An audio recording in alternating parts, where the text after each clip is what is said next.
Bienvenue dans la chaîne de Mathématiques Sciences. Aujourd'hui, je vais vous présenter une nouvelle vidéo pour les premiers en spécialité physique-chimie. Et donc, c'est la toute dernière vidéo du chapitre concernant les interactions dans la matière. Après, donc, on va passer sur la SVT et de l'enseignement scientifique. Ok, voilà. Et donc, dans cette vidéo de spécialité physique-chimie, on se propose ici un exercice type bac qui va résumer donc l'ensemble du chapitre donc concernant les interactions dans la matière. Donc ici, le but, ça va être, on va nous parler, c'est le but de l'exercice, donc c'est de recycler un médicament et donc de voir justement si on peut, si c'est réalisable ou non. Donc, du coup, pour ce faire, je vous laisse l'énoncer juste là. Après, je vous envoie également les questions. Donc, le sujet, l'ensemble, il fait 3 pages. Voilà, voilà. Et puis, pareil, si vous voulez voir le sujet un peu mieux, vous pouvez très bien aussi aller voir mon drive. Donc, je vais essayer de mettre le lien dans la description, même si c'est déjà dans la playlist de spécialité physique pour les premiers. Comme ça, vous pourrez voir le sujet en un peu mieux. Ok. Donc, je laisse lire le sujet et après, on va tout simplement l'aborder tranquillement ensemble. Sur ce, donc, correction. Alors bon, quand vous avez un sujet comme ça, moi, le conseil que je vous donne, surtout que ça va faire en 1 heure, c'est de regarder les questions. Regardez vraiment les questions. Et après, à l'aide des questions qu'on vous demande, de regarder ce qu'on vous demande. Enfin, de répondre à la question à l'aide des données, donc qui sont un peu plus haut, ok. Pourquoi? Parce que tout simplement, comme ça, on gagne du temps. Alors oui, vous allez me dire, oui, c'est un peu long comme ça, mais en fait, si, on gagne plus de temps en faisant comme ça. Enfin, en tout cas, moi, personnellement, dans la pratique, je préfère faire comme ça, c'est plus pratique. Enfin, au moins gagner un peu plus de temps. Plutôt que de lire tout l'énoncé, encore relire, bon, vous voyez, c'est compliqué. Et quand on est dans un DS, on est un peu en situation de stress, donc on ne pense pas d'abord à tout lire, et voilà. Donc le mieux, c'est de lire les questions. Donc la première question, enfin, la première partie, ça va être pas. On va nous parler d'extraction liquide-liquide, du diode. Et donc, on demande justement de justifier à l'aide de 2 arguments le choix du solvant à utiliser pour extraire le diode contenu dans la solution de bétadine. Donc, du coup, pour extraire le diode, concrètement, donc le diode, c'est le solvant qui est à extraire dans la solution de bétadine, concrètement, il nous faut quoi? Eh bien, il faut 2 choses. Il faut que le solvant qui va nous permettre d'extraire justement le diode soit tout simplement non miscible dans le solvant de départ contenu dans la bétadine. Et il faut non seulement aussi que le soluté, donc ici le diode, soit plus miscible dans le solvant à extraire que dans le solvant de départ. Alors du coup, d'après les données, concrètement, qu'est-ce que ça pourrait, à quoi ça pourrait correspondre? Donc du coup, on a différents solvants. On a l'eau, l'éthanol, le cyclohexane. Et donc ici, justement, parmi les composants de la bétadine, on a de l'eau. Ok, voilà, de l'eau purifiée. Donc du coup, déjà, on va pas prendre l'eau, c'est pas très intéressant. Ok, voilà. En revanche, par contre, on peut être hésiter entre l'éthanol et le cyclohexane. Donc, on va appliquer l'un des deux critères que les 2 critères que je viens de dire tout à l'heure. Et donc, pour l'éthanol, je vois que du coup, il est très soluble dans le diode et qu'il est miscible dans l'eau. Donc déjà, c'est mort. Je ne prends pas l'éthanol parce que c'est miscible dans l'eau et il y a de l'eau justement dans le solvant. Enfin, il y a de l'eau dans le, comment ça s'appelle, dans la bétadine. Donc ça, c'est mort. Après, tout ce qui concerne le cyclohexane. Cyclohexane, je vois qu'il est soluble dans le diode, ok. Et je vois qu'il est miscible dans l'eau. Et je vois qu'il est non miscible dans l'eau. Attention. Donc du coup, il est non miscible dans l'eau. Dans le solvant de départ, il n'est pas miscible, mais il est également miscible. Mais par contre, il est miscible. Il est soluble, pardon, le cyclohexane est soluble tout simplement dans le diode, ok. Le diode va être soluble dans le cyclohexane. Donc, du coup, on va tout simplement choisir le cyclohexane pour ces 2 raisons-là. Donc on va le noter. Voilà, donc voilà les arguments comment on les présente. Donc pour extraire le diode de la bétadine, il nous faut 2 choses. Le solvant extracteur, il faut qu'il soit non miscible dans l'eau, donc dans le solvant de départ. Et il faut que le diode soit plus soluble dans le solvant extracteur que dans l'eau, ok. Donc le diode ici, le soluté qu'on veut extraire, tout simplement. Et donc le cyclohexane, on voit qu'il vérifie ces 2 conditions-là, c'est-à-dire qu'il n'est pas miscible dans l'eau, ok, voilà.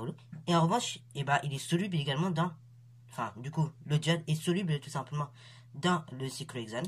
Donc, du coup, en conséquence, on peut tout simplement choisir le diode, le cyclohexane, pardon, pour extraire le diode. Le schéma de Lewis, donc, de la molécule de diode est le même que celui de la molécule de dichlore. Donc, maintenant, on nous demande de représenter tout simplement ce schéma de Lewis. Alors, donc, du coup, c'est le même que le schéma de dichlore. Et donc, le dichlore, on sait que tout simplement, c'est en fait 2 atomes de chlore. Ok, bravo. Donc, du coup, le dichlore est composé de 2 atomes de chlore reliés par une liaison covalente.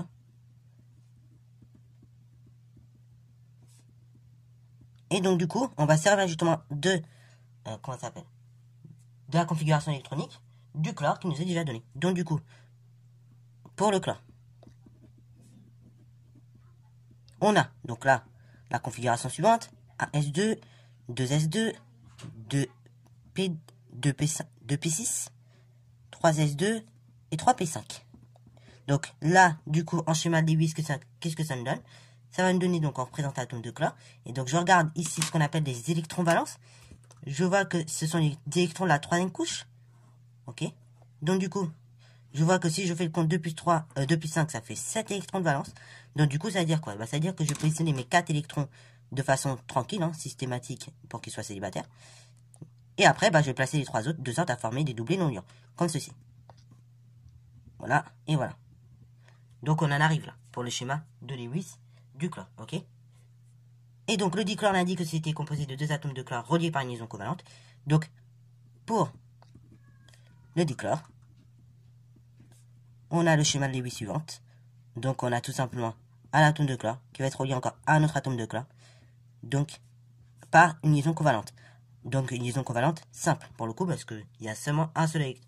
Des deux là, les 2 atomes de chlore en question, ils vont partager seulement un seul électron en commun. Ok, un seul électron de valence. Donc tout seul. Ok, bravo. Donc ça c'est pour le dichlore, le schéma de Lewis. Donc question numéro 3 maintenant, on nous demande tout simplement on dit que la molécule de dichlore, de diode pardon, est-elle polaire. Ok, on veut savoir si elle est polaire. Et donc à l'aide de ça, on déduit une propriété du solvant choisi précédemment. Donc bah, pour savoir si la molécule de diode est polaire, et bah tout simplement il nous faut maintenant l'électronégativité. Alors il nous faut l'électronégativité. Alors bah pour savoir si cette molécule de diode est tout simplement polaire, dans ce cas-là il nous faut tout simplement calculer les électronégativités. Et or, bah, si je regarde bien, le diode, comme son nom l'indique, sa formule chimique c'est I2, et donc il est composé bah, de 2 fois un atome finalement. Enfin, on a 2 fois en fait un atome, tout simplement, de diode. Donc on a 2 atomes de diode qui sont reliés ensemble. Donc c'est le même atome en fait qui sera relié, enfin qui va être relié ensemble. Donc du coup l'électronégativité elle sera nulle. La liaison II ne sera pas polarisée. Et donc comme la molécule est composée juste d'une liaison qui n'est pas polarisée, en conséquence la molécule est apolaire. Conséquence du coup, comme je sais que bah, mon diode il est soluble du coup dans mon cyclohexane, donc dans ce solvant qu'on a choisi précédemment, et bah dans ce cas là ça veut dire que on sait que un solide donc apolaire aura tendance à se mélanger avec un liquide apolaire. En conséquence donc du coup on va pouvoir en déduire que le cyclohexane lui-même est une molécule apolaire. Donc on va noter tout ça. Donc du coup le diode, on sait que c'est composé de 2 atomes de diode qui sont reliés tout simplement par une liaison covalente, hein, parce qu'on nous a dit que le schéma de Lewis du diode c'est la même que le schéma de Lewis du dichlore. Donc on a une liaison covalente entre ces 2 atomes de diode. Et donc l'électronégativité, donc du coup par conséquent l'électronégativité de la liaison elle est nulle, puisque tout simplement c'est les mêmes atomes qui sont présents dans la liaison. Et donc la liaison n'est pas polarisée, ce qui fait que la molécule est apolaire.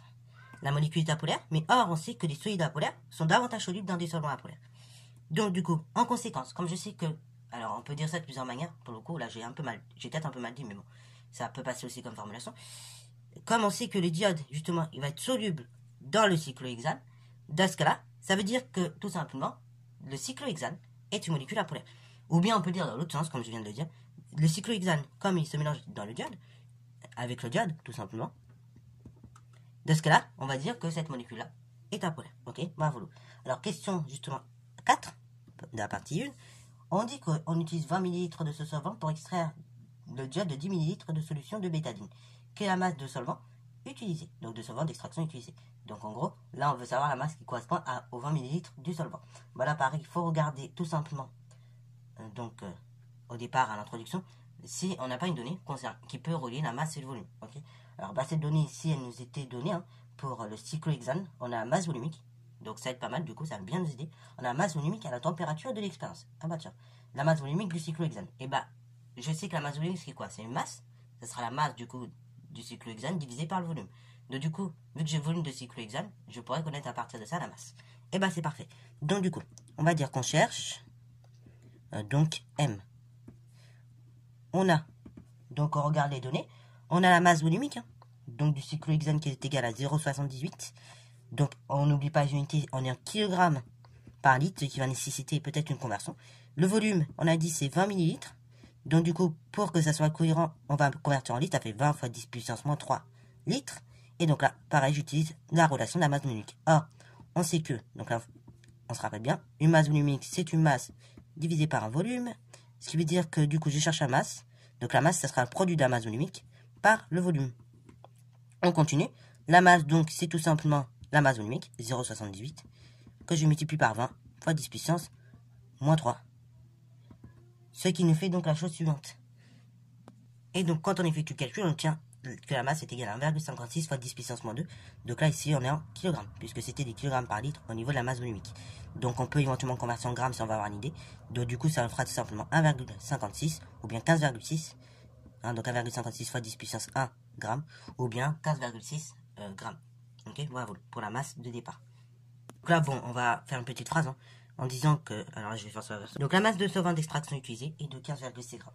Alors, on y est presque. La question numéro 1.5, c'est schématiser les étapes du protocole expérimental d'extraction liquide simple, donc du diode de 10 ml de solution de bétadine, en tenant compte bien évidemment des risques liés à l'utilisation du solvant choisi. Donc les gens disent en précisant les contenus bien évidemment des différentes phases. Alors, donc, question numéro 5.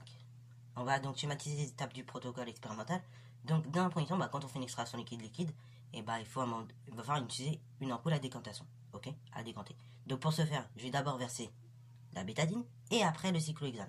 Alors pourquoi je verse après? Parce que tout simplement, bon, ok, non seulement c'est dangereux pour l'environnement, ça peut être inflammable, mais il y a aussi un danger quand on le respire en fait, le cyclohexane. Pour ceux qui l'ont vraiment manipulé en classe, vous savez que c'est un peu dangereux, c'est dangereux de le respirer. Donc pour, on va dire, le manipuler le moins de temps possible entre guillemets, et bien dans ce cas-là, on va le mettre en deuxième nuit. Et en premier, du coup, on met la bétadine. Une fois qu'on a fait ça, donc là, je vais schématiser cette première étape. Alors, du coup, voilà, pour la première étape, on introduit la bétadine puis le cyclohexane au volume indiqué. Donc, du coup, pour la bétadine de mémoire, c'est 10 ml. Donc, 10 ml de bétadine. Ok, voilà. Et pour tout simplement la solution, ok, voilà. Pour le solvant d'extraction, c'est 20 ml. Ok. Donc, du coup, on peut préciser éventuellement les volumes. Donc là, 20 ml, on a dit. Et là, pour la bétadine, c'est 10 ml. Alors, deuxième étape, une fois que j'ai introduit d'abord la bétadine, puis le cyclohexane, on va tout simplement fermer l'ampoule à décanter dans les deux sens. Là, il faut savoir, il y a une fermeture ici et il y a un bouchon qui va en haut. Ok, voilà, donc on ferme au niveau du bouchon en bas et on met un bouchon en haut. Ok, voilà. Et donc après, on va agiter tout simplement, très fortement, la solution, ok, des deux. On agite, ok, voilà, jusqu'à observer les deux phases, ok, voilà. La phase avec du coup le diode et le cyclo, et la phase avec tout simplement l'ampoule la phase avec tout simplement le reste de la bétadine, plus précisément de l'eau. Ok, voilà. Donc ça, c'est la deuxième étape, on agite l'ampoule à décanter. Et troisième étape, donc on va observer nos deux phases. Et donc là, ces deux phases, attention, on va pas les positionner n'importe comment. On va les positionner selon des densités. Ok, voilà. Donc la densité ici, alors ça peut être la densité ou selon aussi la masse volumique, c'est la même chose, c'est pas trop dérangeant. Puisqu'en général, un objet de masse volumique plus faible sera... Donc un liquide de masse volumique plus faible, il sera plus élevé qu'un liquide de masse volumique plus forte, ok? Puisque les molécules seront situées plus proches dans un liquide de masse volumique plus élevé, tandis que les molécules dans un liquide de masse volumique plus faible seront tout simplement à des distances un peu plus éloignées. Ça d'ailleurs, entre parenthèses, vous l'avez vu en enseignement scientifique. Donc du coup, d'après les données, encore une fois, l'eau, on sait que sa masse volumique c'est 1 kg par litre. Et pour le cyclohexane, on est sur du 0,68 kg par litre. Donc du coup, ça fait que le cyclohexane, il sera situé en haut avec le diode. Et en bas, tout simplement, on aura l'eau, ok? Puisque c'est le liquide le plus dense. Et ensuite, quatrième étape, on va la faire en même temps. Quatrième étape, donc on va verser tout simplement la première phase, la phase la plus haute, donc celle la phase la plus basse, donc celle avec l'eau, dans un bécher, ok? Voilà. Alors voilà donc tout simplement les trois étapes de l'extraction liquide. Éventuellement, vous pouvez lui donner un titre. Donc schéma montrant les étapes d'extraction du diode. Donc dans la bétadine, voilà. Je vais le mettre juste en bas d'ailleurs. Et donc voilà comment c'est résumé en trois étapes. Donc, maintenant on passe à la partie numéro 2. Donc là, cette fois-ci, la partie 2 va nous permettre de comparer deux protocoles d'extraction du diode dans une solution aqueuse. Donc première méthode, on va tout simplement il s'agit d'une extraction simple. Ok, voilà, comme vous pouvez le voir tout simplement comme on a pu faire là par le schéma. Ok, voilà. Et tout simplement deuxième méthode, on a une extraction multiple. Donc en fait, on va pas faire une seule extraction, mais plusieurs, voire donc en l'occurrence plutôt deux. Alors, du coup, après ce dont on nous donne, on nous donne le spectre d'absorption du diode en solution aqueuse. Ok, donc c'est-à-dire les longueurs d'onde qu'elle absorbe et qu'elle absorbe pas trop. Et donc après, on nous donne le cercle chromatique. Et première question, donc déterminer la couleur d'une solution aqueuse de diode. Ah bah ça nous rappelle le premier chapitre. Donc là, comment je fais à partir du spectre d'absorption d'une solution pour déterminer le spectre, la couleur de la solution. Donc là, je regarde d'abord la longueur d'onde d'absorption maximale. Ici, je vois qu'elle est autour de 480 nanomètres. Et donc, du coup, ça veut dire qu'elle absorbe plus les radiations, donc autour de 400 nanomètres. Ok, voilà. C'est-à-dire ces radiations, du coup, elles ne sont pas réémises au plus fort, donc par l'extérieur. C'est pas ces radiations-là, en tout cas, que l'objet va nous transmettre. Ok. Ce qui veut dire que la couleur qu'on va observer, ce sera la couleur complémentaire. Ici, donc, ce sera la couleur complémentaire du bleu. Ok, bravo. Donc, la couleur complémentaire du bleu, c'est la couleur en face. Donc, on voit que tout simplement, ça correspondrait ici. Et donc, si on observe bien le cercle chromatique, on serait sur du rouge orangé. Ok, bravo. Donc, du coup, en conclusion, la couleur de la solution de diode est tout simplement rouge orangé. Ok, bravo. Alors bon, 400. Alors là, au niveau de la longueur d'onde d'absorption maximale, 480, ça reste encore même une approximation, on peut dire 470, 470, 480. Donc du coup, j'observe que la longueur d'onde d'absorption maximale, alors on va même arrondir à 470 pour pas avoir de soucis, pour être bien tranquille. On observe que la longueur d'onde d'absorption maximale est 470 nanomètres, ce qui correspond à du bleu, ok, bravo, du bleu voire du bleu vert, selon la légende. Or, la couleur de la solution, c'est la couleur complémentaire, c'est-à-dire donc le rouge orangé. Donc la solution donc de diode est tout simplement rouge orangé. Alors, du coup, deuxième question. La logique, on va nous demander quoi? On va nous demander à quelle longueur d'onde il faut régler le spectrophotomètre pour réaliser la mesure. Donc pour réaliser la mesure avec le spectrophotomètre, donc tout simplement, comment on va faire pour régler le spectrophotomètre? Et ben on va le régler à la longueur d'onde d'absorption maximale, ok? Pour réaliser les mesures après de concentration, ok? Pour mesurer l'absorbance des solutions. Donc du coup, on voit que la longueur d'onde d'absorption maximale est de 470 nanomètres, ok? Or, je sais que justement le spectrophotomètre il doit être réglé à une longueur d'onde d'absorption maximale. Donc c'est bien à ces 470 nanomètres qu'on va régler donc notre spectro. Voilà, donc là, encore une fois, on regarde la longueur d'onde d'absorption maximale, toujours la même, 470 nanomètres. On sait que le spectrophotomètre, pour faire les mesures d'absorbance des différentes solutions de diode, doit être réglé à une longueur d'onde d'absorption maximale. Donc, conclusion, le spectrophotomètre doit être réglé à 470 nanomètres. Ok, bravo. Alors, question numéro 3. Quelle loi est vérifiée alors à l'aide de la courbe qui représente l'évolution de l'absorbance avec la concentration, pardon? Et bien là, qu'est-ce qu'on observe? On observe qu'en fait, on a une droite qui passe par l'origine du repère. Ce qui signifie quoi? Ce qui signifie que l'absorbance est proportionnelle à la concentration du diode. Ainsi, donc, c'est la loi de Beer-Lambert qui est vérifiée, qui nous dit que l'absorbance est proportionnelle à la concentration. Et même pour être plus précis, on peut même dire dans le cas de solution diluée. Voilà. Donc pour la question numéro 3, donc on dit qu'on a observé qu'il y en a une droite qui passe par l'origine du repère. Qui dit droite qui passe par l'origine du repère, qui dit grandeur proportionnelle. Ici donc c'est l'absorbance qui est proportionnelle à la concentration. Pour des valeurs de concentration assez faibles, on peut préciser autour de 10 exposant moins 2 mol par litre, c'est un ordre de grandeur. C'est donc la loi de Beer-Lambert qui est vérifiée. Donc, question numéro 4, quel dosage cela permet d'envisager? Par conséquent, étant donné que la loi de Beer-Lambert est vérifiée, on peut envisager un dosage par étalonnage. Donc ensuite, question numéro 5, la mesure de l'absorbance de la phase aqueuse finale obtenue à l'issue des deux méthodes d'extraction donne pour la méthode 1 A1 égale 0,65 et pour la méthode A2, donc A2 égale 0,50. Concrètement, ça veut dire quoi? Ça veut dire qu'il y en a un, déjà quand je regarde les résultats, c'est-à-dire que déjà je vois que les absorbances ne sont pas égales.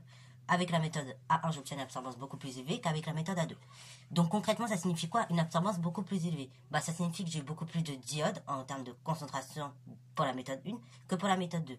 Donc ce qui veut dire que pour la méthode 1, finalement, on a plus de diodes que dans la méthode 2, ok? Et ce qui signifie que peut-être justement, on aurait en fait trop de traces de diodes, ok? On aurait, on n'aurait pas évacué suffisamment de diodes dans la méthode A1 par rapport à la méthode A2, ok? Il y aura trop de résidus de diode dans cette première méthode par rapport à la seconde. Donc du coup, c'est pour cela qu'on a un résultat un peu plus élevé. Donc, ce qui montre que la méthode 1 est moins efficace que la méthode 2. Donc en fait, ce qui montre qu'il faut réaliser plusieurs extractions comme ça pour arriver à une concentration plus optimale. Voilà. Alors du coup, voilà pour la rédaction de cette cinquième question.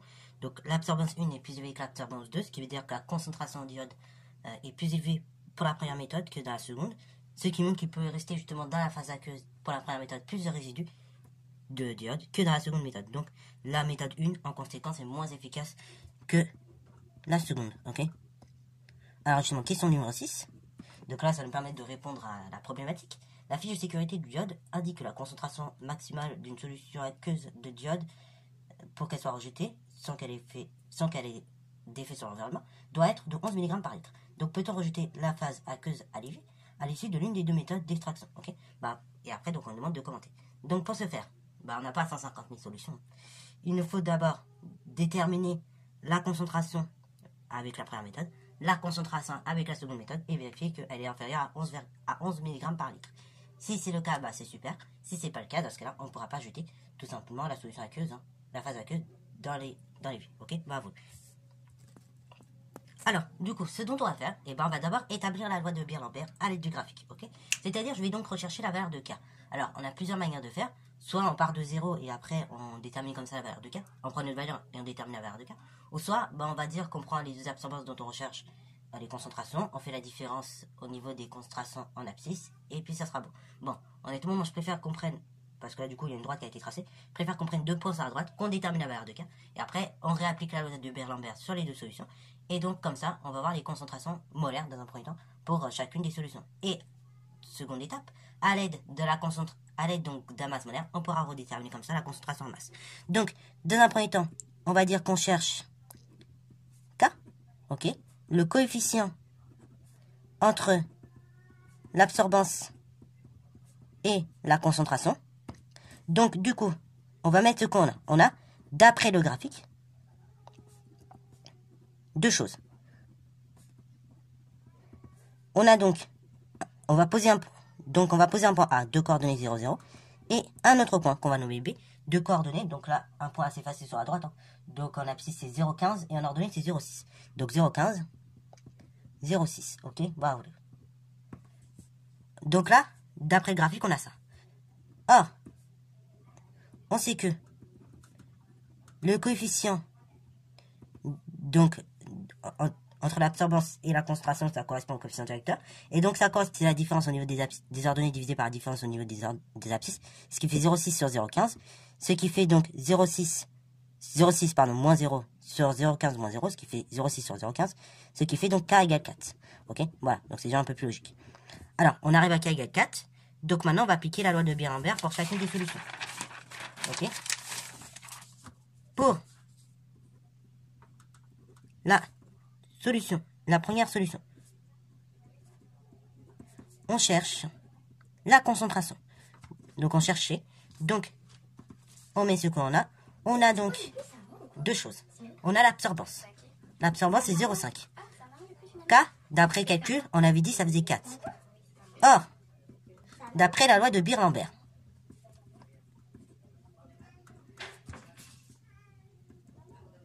et qu'est-ce qu'on a?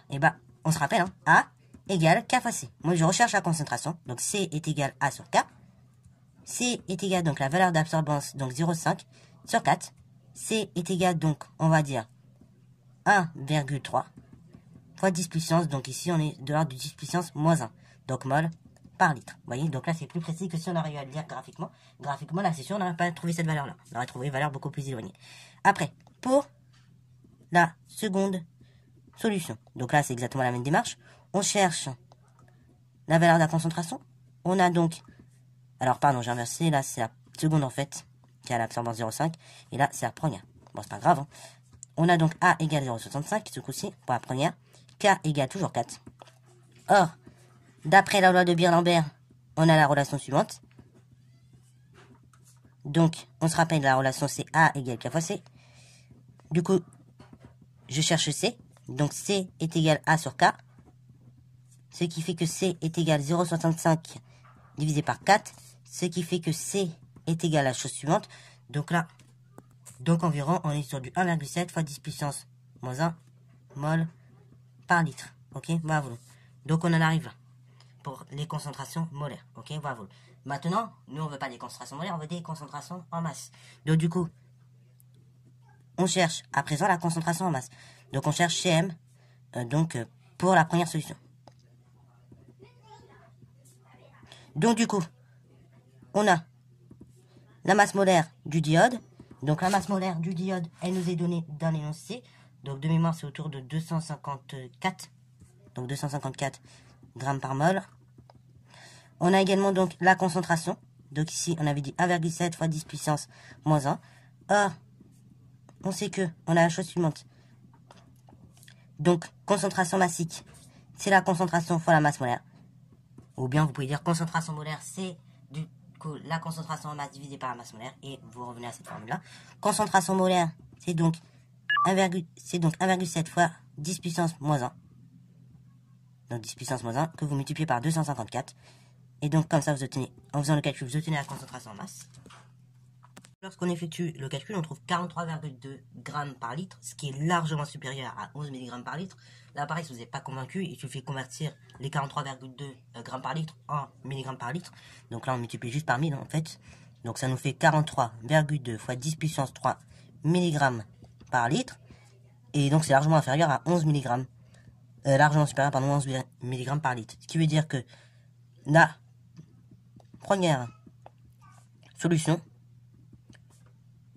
ne peut pas être jetée à l'évier. Alors, maintenant, on va faire de même pour la seconde solution. On va encore une fois calculer une concentration en masse maintenant, puisque j'ai déjà la concentration molaire et la masse molaire. Donc, on cherche pour la deuxième solution, donc CM. On a donc la concentration qui est égale ici à 1,3 fois 10 puissance. Donc ici, on était moins 1 mol par litre. Après, on a la masse molaire du diode, donc 254 grammes par mol. Or, on sait que, donc là pareil, soit vous la prenez dans ce sens-là, ou soit vous pouvez faire une transposition, que la concentration en masse, c'est la concentration fois la masse molaire. Ou soit pareil, vous retenez que concentration, c'est une concentration divisée par une masse molaire. Ok, bah voilà. En tout cas, bon, d'une manière ou d'une autre, il faut la retenir cette formule. Donc concentration en masse égale du coup la concentration en molaire, donc 1,3 10 puissance moins 1, fois la masse molaire, donc 254 grammes par mol. Ce qui fait concentration en masse égale à la chose suivante. Donc là, j'effectue tranquillement mon calcul. Donc là, une calculatrice de collège pour le coup suffit largement pour faire ce genre de calcul. 1,3 fois 10 puissance moins 1 fois 254. Ok, bravo. Donc, du coup, on effectue le calcul et on voit directement ce que ça nous donne. Ok. Et donc, quand j'effectue le calcul à la calculatrice, normalement, on obtient un résultat du type. Donc là, on va bien mettre les choses. 33, donc c'est 33,0 pour le coup, fois 10 puissance.